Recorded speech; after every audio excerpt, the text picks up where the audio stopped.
Howdy. Welcome to the Rhinestone Roper Place. Today we're going to be talking about the gun spinning that appears in the movie The Quick and the Dead.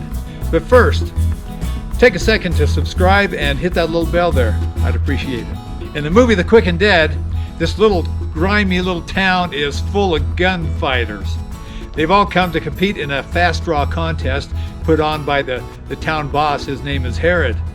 Now, Herod's a bad guy. This town is full of these nasty characters. You know, they all want to see who's fastest, but most of them are just greedy. They want the $100,000 prize for the one that's left standing. Now, there's a few exceptions to that. One is this gunfighter. He's there because the town has hired him to kill Herod. The second is the lady, Sharon Stone.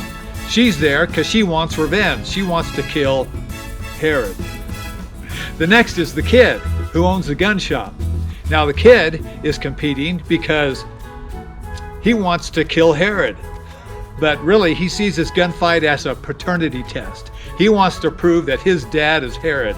And the only person that could beat Herod must be his son, who must have inherited the hands of a gunfighter. Then we got Herod. Now, Herod's putting up the money, so he's not winning any money.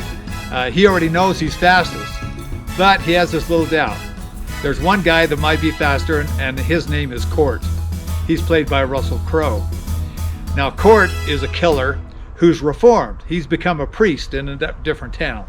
So Herod went and kidnapped this priest and beat him up and has forced him to compete. You know, Herod is addicted to gunfighting.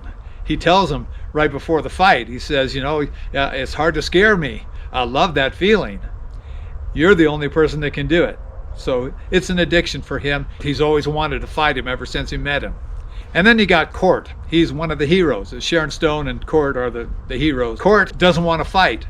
He had to be kidnapped and brought in chains to do it.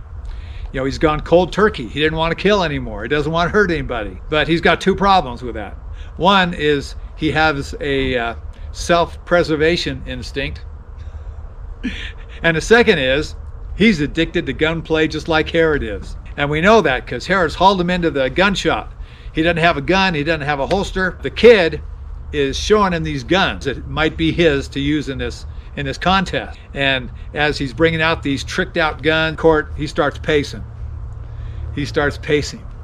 And when this Remington, he spins a cylinder on this Remington, it's so smooth, it just whirs. I mean, Court, that gets his attention. And his hand starts to twitch. He's got an addiction.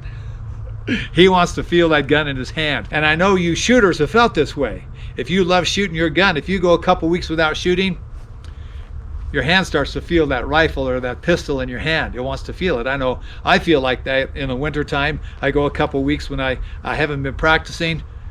My fingers, it's like having nervous leg syndrome. You know what I'm talking about. And that's what Court has. He hears that cylinder turn and his fingers start to twitch. And then finally the kid tosses him again. Tosses him a nickel-plated Colt 45. Now, you may think that Sharon Stone is the sexy thing in this movie. Well, now I understand why you might think that, but it also might be the Colt 45 is the sexiest thing. At least I think it is to this character. The kid tosses him that gun, and as soon as Court gets that gun in his hand, he puts his finger in it and starts making circles. He makes circles forward and back, and he does them diagonally. And he's supposedly carrying on a conversation with the kid and Herod, but really he's feeling up this gun. He's feeling how it responds. He's listening to what sounds it makes. He wants to feel this gun explode, but this gun is just a tease. He doesn't get to feel this gun explode. What they hand him a rusty old skanky gun.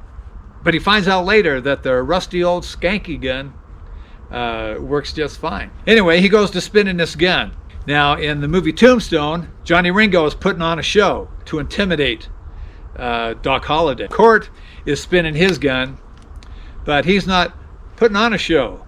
He's not trying to impress these guys, not trying to scare them. He just wants to feel that gun on his fingertips. The first thing that stuck out to my mind is very unique about the way Russel Crowe spins this gun. You know, most gun spinners bend that first finger, hang the gun on it, and these other fingers are straight to stay out of the way. Old Cord, he puts his first finger in that hole and then bends all of his fingers and spins it in this position. Now, he has to get these knuckles here back out of the way, and my hands won't do that. But his seem to do it just fine. He spins with all these fingers bent, and it works just fine for him. The second thing is, his favorite move is to go diagonally with this forward and backward spin. But the best move he does is the same move that Johnny Ringo does, and that is starting out with a flat spin, bending it down to a forward spin, and then coming back in reverse.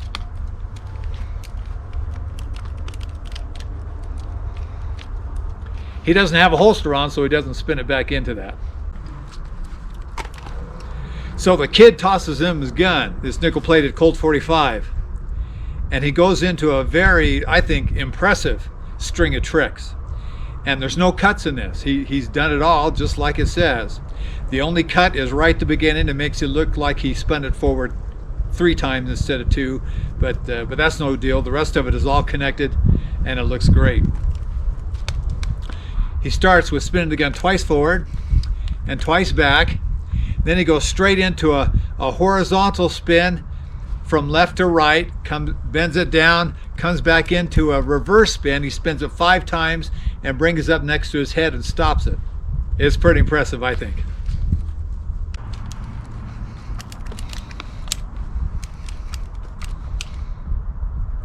Then he cocks it.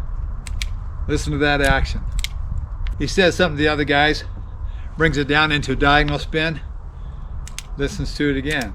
He does his diagonal spin. This is another cool move. Does his diagonal spin, kind of takes it out of the camera frame so you can't see this maneuver. Brings it down, spin into here, brings it sideways. Two reverse spins, 2 forward, comes back in reverse, catches it, cocks it, and brings it to the side. And lets the hammer up nice and easy.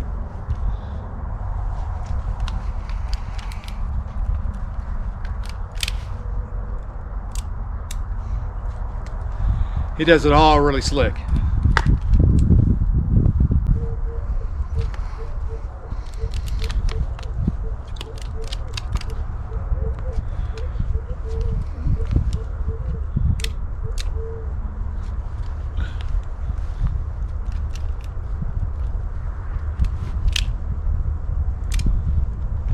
Then, of course, one more fancy flair he has when he's handing the gun back to the kid. Brings down like this, flops around, and hands it to him. Well, there you have it, the gun spinning and handoff from the quick and the dead. It's short, it's snappy, it establishes this character as a confident master gun handler. He's doing this just for his own need to feel the gun. Hope you enjoyed the video. Take a look at these other 2 that are coming up. I'd appreciate it.